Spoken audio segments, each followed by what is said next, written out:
Hello and welcome to this edition of Wineskins. I'm your host, Father Jim Korda. Wineskins features reflections on the lives of the saints and the sacred scriptures, along with thoughts on a variety of topics and issues from a Catholic perspective. It is brought to you by the annual Diocesan Appeal, the Catholic Communication Campaign, and St. Paul's Catholic Books and Gifts, a division of the Society of St. Paul. On our show today, we will hear an interview that I had with Father Jack Lavelle. We will also look at the life and times of St. Maria Goretti, and we will hear a reflection on the readings for this 13th Sunday in Ordinary Time. That and more coming up on Wineskins. In our current issue today, we will hear from Michael Hoy. With me now is Michael Hoy, who is the Fund Development Specialist and Social Media Coordinator for the Diocese. Welcome to our show. Thank you so much for having me. What I like about your position is that you kind of combine two fields. You combine your work in development and also your work in communications.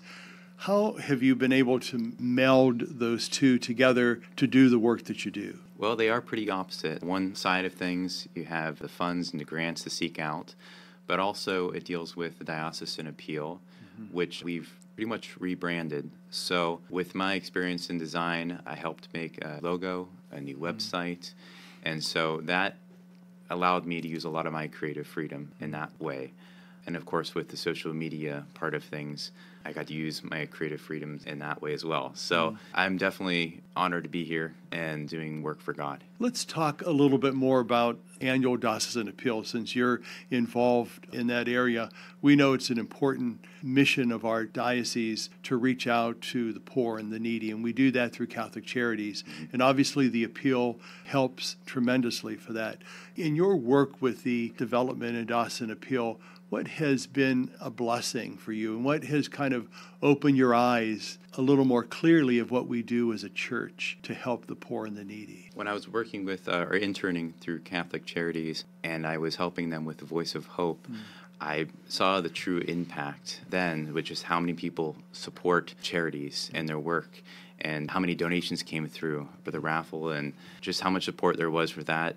As well as when I was volunteering at St. Angela Merici's food parish, I would see how successful the food drive was and how many people were in need and how great it was to help that. So through the Diocesan Appeal, I think it really does help people in their everyday lives, whether it's affording groceries or utilities. It's definitely had an impact on me and just seeing how many people it affects. I'd like to switch gears now and talk about your role as social media coordinator. That really is a whole different ball of wax, so to speak, but it's an important facet of who we are as a diocesan church, but who we are as disciples of the Lord to spread the good news. And using social media is one of the ways that the church does that. Why is it important for us to use those gifts of Facebook and Instagram and so forth to get the word out of the good news and who we are as a Catholic people?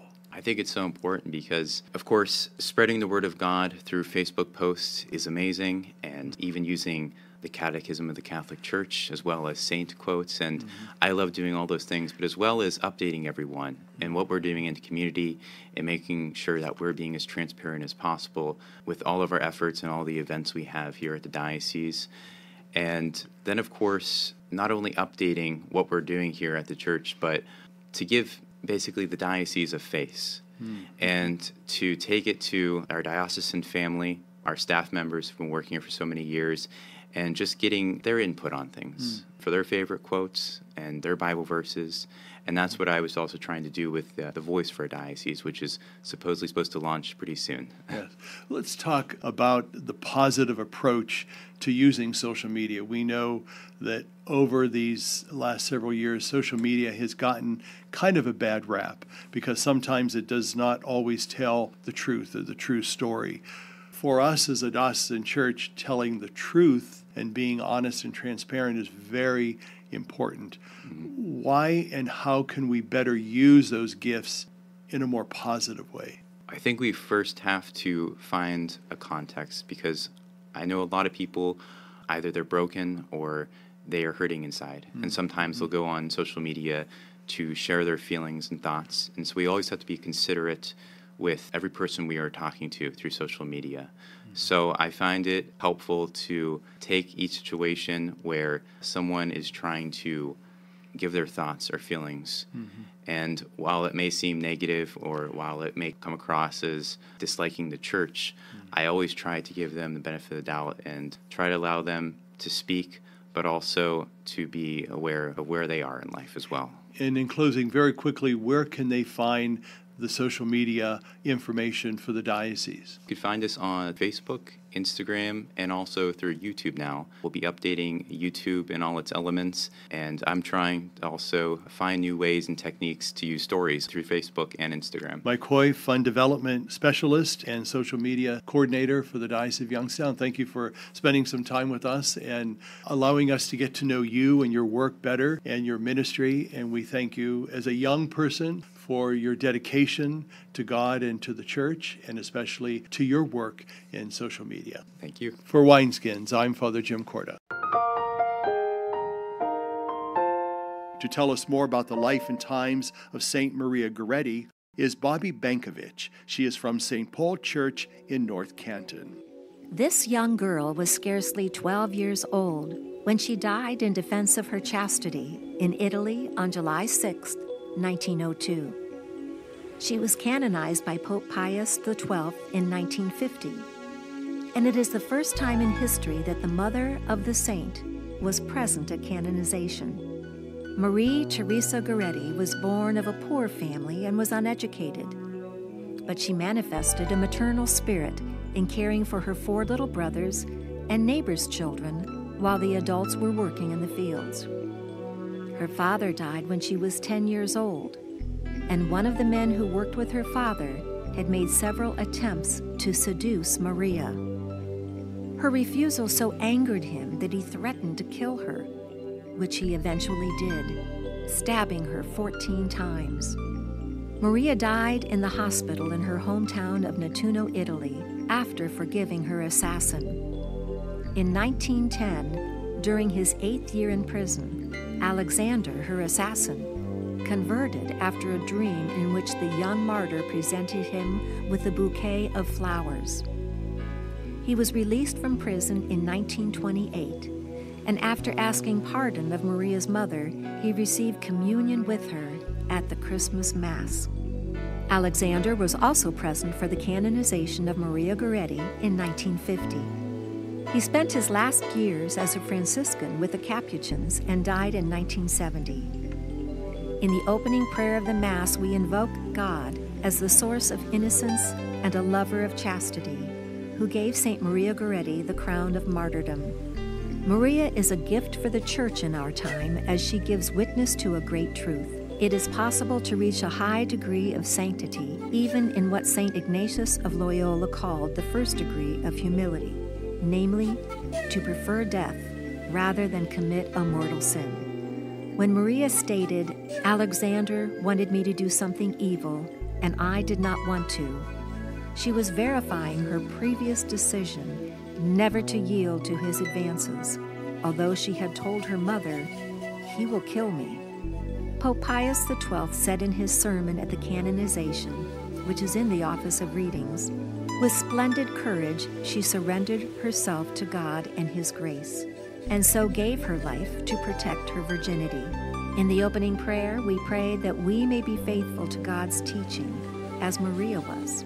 Her defense of her virginity makes no sense at all to many persons, but this adolescent had the courage and the purity of heart to say to Alexander, "Don't do it.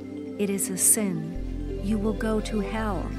On her deathbed, Maria not only pardoned Alexander, but she said, "I hope that he too will join me in paradise." For Wineskins, I'm Bobby Bankovich. With me is Father Jack Lavelle, who is the vicar for Missionary Discipleship, and that's what we want to focus on in our time now. What exactly is a missionary disciple? For us as a diocese, that was kind of a new title that you received. What was behind all that? You mentioned the joy of the gospel, and certainly we see in that, which is now a near 10-year-old document, one of the first things that Pope Francis proclaimed when he became Pope in 2013. But he speaks about this, the endeavor of missionary discipleship. And certainly we're all called by virtue of our baptism to do that. And I think it's a new term for people. Certainly discipleship should not be new, but that sense of missionary, that we are called to go out into the world, really modeled after the apostles who went out. They didn't just stay there with their heads looking up in the sky. They weren't paralyzed with this. And even in the early church, they had no idea of when Jesus was going to come back. So maybe there was a little paralysis in the beginning. Maybe he meant now. Maybe he meant tomorrow. And eventually the church needed to continue to go out. The apostles go out to all the nations.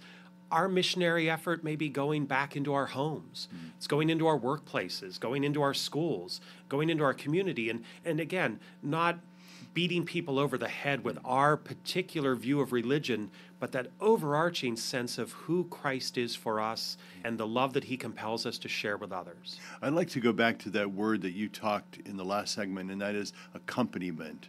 It's really kind of a new concept for us, at least theologically in the church. It's an old idea, obviously, and we've done that for centuries, but what is this accompaniment, and who do we accompany? Well, we're called to accompany each other and to find each other or find others, ourselves, find others where they're at on the journey. I think a beautiful sense of accompaniment goes back to the road to Emmaus. There Jesus is just hours after the resurrection, and these two disciples, lost and forlorn, they had some sense, certainly, of who Jesus was. They were disciples, but things had changed. They had lost a little hope. He doesn't come and berate them for what has happened in their journey, why they're getting out of town. He meets them where they're at. He offers them a way forward, staying with them, allowing them to discover their gifts and talents. They invite him in. They're going to share a meal with him, and then he ends up being the host and being the one who shares with them. But it really is just that sense of meeting people where they're at, but then moving together toward the ultimate goal of being disciples. And I love that gospel story about the road to Emmaus because it kind of combines the word and the Eucharist. Jesus broke open the scriptures to them, then they sat down and broke bread. So there's that sense that for us as Catholics, we gather around the Eucharist, we gather around the table of the Word, we're fed with that, and we take those and we go out into the world and we hopefully accompany one another on our journey. I know this past year that in the diocese there was what we call the Eucharistic Revival.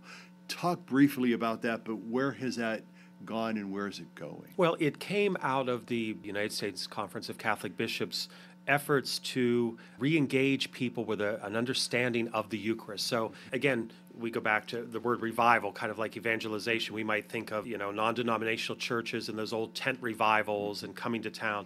But revival is simply that, to revive, to give new life and new focus to what is already there. So there's already a focus on the Eucharist, but to re-engage. And so they've actually called for a 3-year Eucharistic revival, which first year was the diocesan year. And we went to every one of our counties. We had masses and processions of the Eucharist.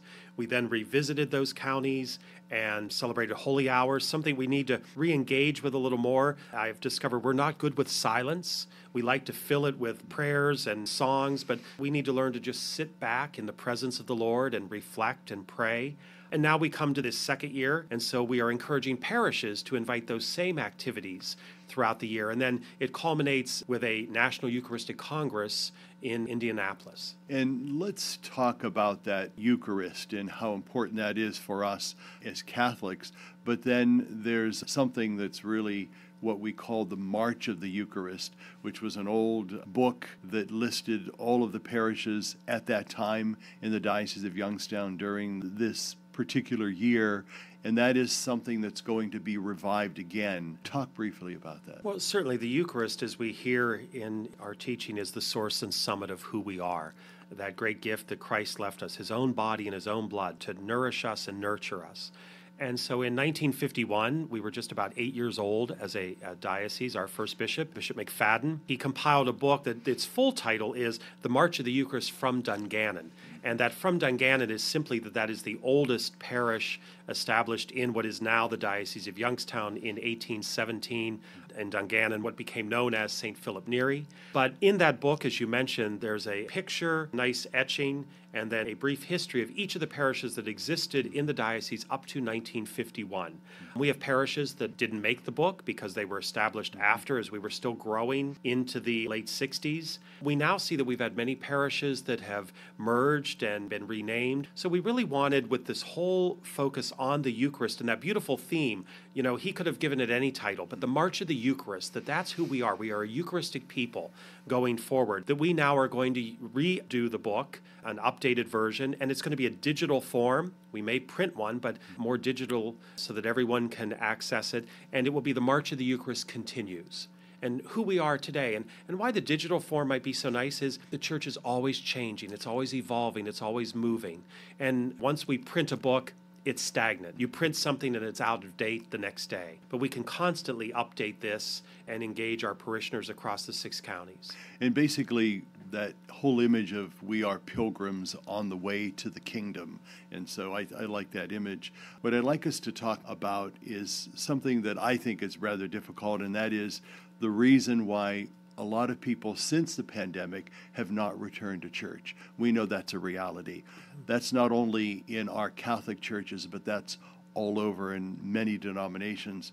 Is there any reason why, in your estimation, or what are we as a church doing and diocese to talk about that? I talked about giving parents permission to witness to their faith and to be faith-filled. The pandemic gave people permission to disengage with the physical participation and celebration of the Mass.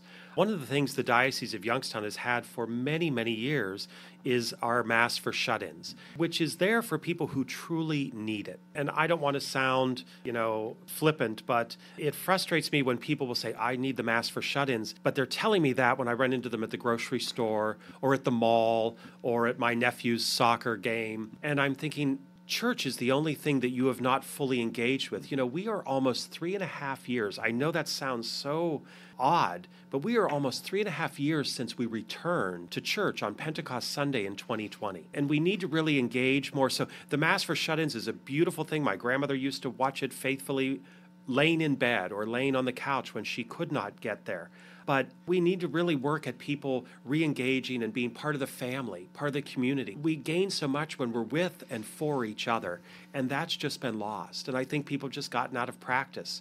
And I think if they were honest with themselves, they would see that they've re-engaged with other aspects of community. They need to re-engage with their church family. And it's very important. Relationships matter, people matter, and it's important for us to be together, as you say, as church, as the body of Christ. Thank you for your presence on our show today. And for the folks that are with us, if they want more information and to listen to this program, they can go to www.catholicecho.org.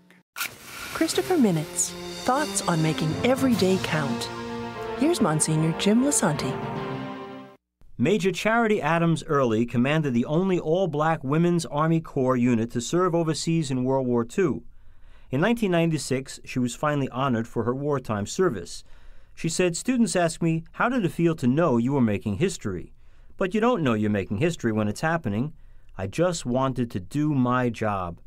Doing her job meant opposing segregation in the armed forces. In England, Major Adams refused Red Cross equipment for a segregated recreational center. Her battalion was eventually allowed to use the same recreational center as whites. My friends, each person can and should strive to overcome prejudice. We need to speak up, not only on our own behalf, but also for others, because that's doing your job as a human being. Our music today is provided by the Daughters of St. Paul. It is from their CD called Rejoice in Hope.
On this, the 13th Sunday in Ordinary Time, we will hear more about the sacred scriptures by Father Ray Thomas.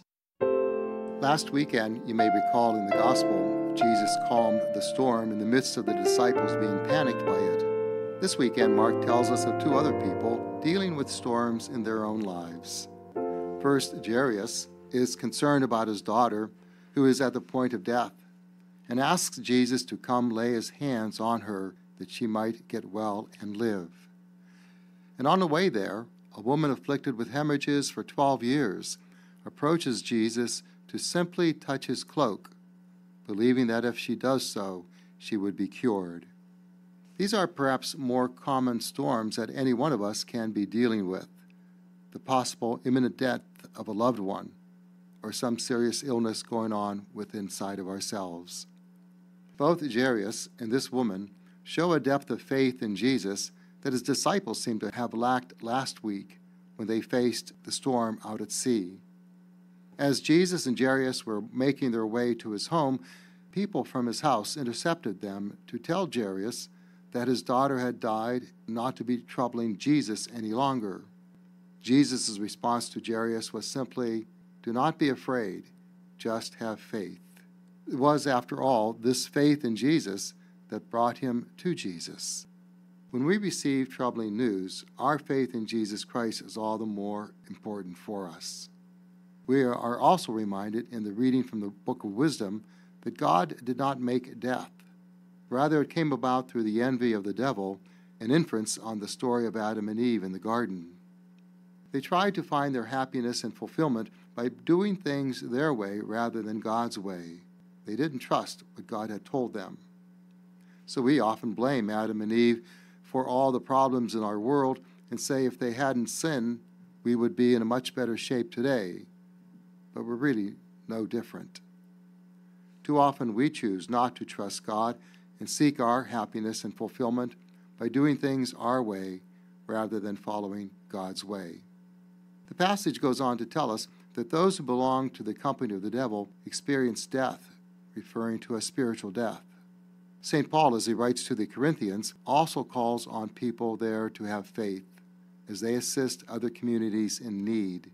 He points to the gracious act of Jesus Christ as he says that though he was rich, for your sake he became poor, so that by his poverty you might become rich.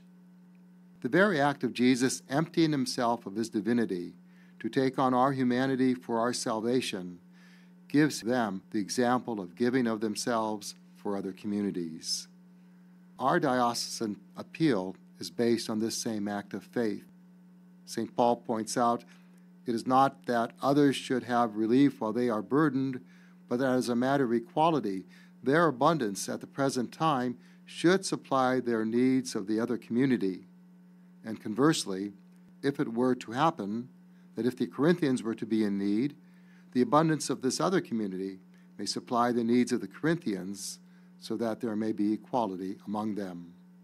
The mutual generosity of both communities must be based on a trust and faith that God will ultimately take care of them, as is true in our own day. Each month, many parishes have a collection for St. Vincent de Paul or a similar organization to assist the needy in our communities. Many of our parishes also work with local food pantries. The Church has always, since its earliest days, assisted the needy in its communities. The earliest examples are given in the Acts of the Apostles and their care for the orphans and widows who have no means of support for themselves, like people living on the edge of our communities today. To be generous in those acts of charities and monetary contributions speaks to the faith examples we find in Jairus, the woman with the hemorrhage, and St. Paul's exhortation to the Corinthians. I'm Father Ray Thomas for Wineskins. I think the difference between discovery and regression lies within us. Are we serious about being whole and healthy people? Do we really want to be Christian in the highest sense of the word? We can, but it will not be easy. It will take honest facts about ourselves, and it will take the daily exercise of faith, and it will take time. Christ can heal our spiritual illness, even though we may have lived with it for years. Wineskins is made possible through the annual Diocesan Appeal, the Catholic Communication Campaign, and St. Paul's Catholic Books and Gifts. Our program is produced by the Roman Catholic Diocese of Youngstown. I'm Father Jim Korda, thanking you for being with us today. Have a blessed and safe holiday week. What have you done for your marriage today? I gave my wife a hug this morning. I told her I love her. I did her hair this morning. I think it looks pretty good. I cooked my husband's favorite breakfast. I bought her an orchid. What have I done for my marriage today? I sent my husband a love email. I read the newspaper to my wife, and it cracked her up. But she's still laughing. What have you done for your marriage today? Make a change for the better. Need help? Go to foryourmarriage.org, a message from the Catholic Church. They say America is the land of opportunity, but for some, life isn't so easy. Right now in America, 1 in 6 children lives below the poverty line. That's nearly 13 million children of all races, all across our country. Where do you draw the line and get involved? You can make a difference in more ways than you think. Go to povertyusa.org today, because 1 in 6 children in poverty is one too many. A message from the Catholic Campaign for Human Development.